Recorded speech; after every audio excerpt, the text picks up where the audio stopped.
Margo with Hurt You, and today we're in Houston, Texas with my friend John, who is the overhand pitching guru, okay? He knows everything about everything, and that's why we're here, about to pick his brain and get all the knowledge we possibly can in this session. So he works for KW32, all right? You can go online and actually look at KW32.com, where he has a program that he's helping young athletes all the way to major league pitchers and throwers become better at throwing overhand and pitching. So John, tell us, there is always these questions online that I get.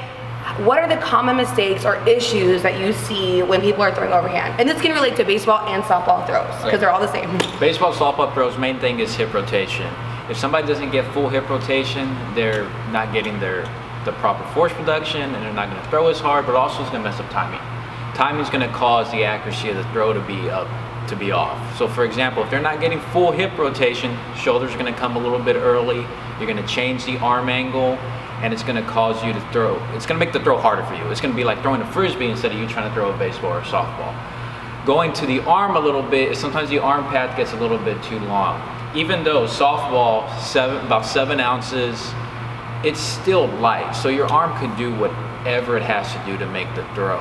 So if it gets too long, there might be a pause and then a restart again. Mm-hmm. So what we want to do is we want to see one fluid motion that matches the timing with the lower half with the hip rotation. That's kind of like when girls are loading to hit and then they stop and then they start again. Exactly. I always say it needs to be one fluid motion, just like anything you can relate to it.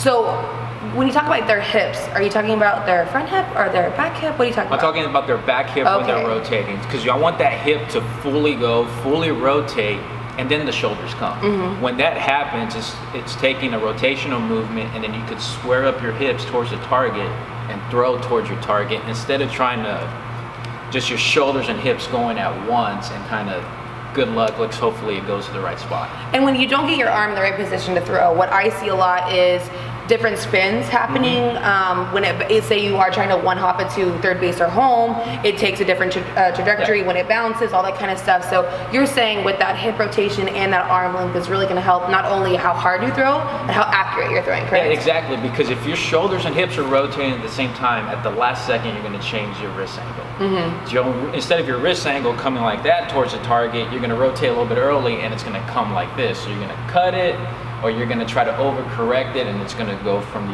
towards the other direction. Okay, so awesome. So you can apply these types of ideas to your overhand throw to make it more efficient and harder. This is Margo and John with Hurt You. Don't forget to invest to be the best.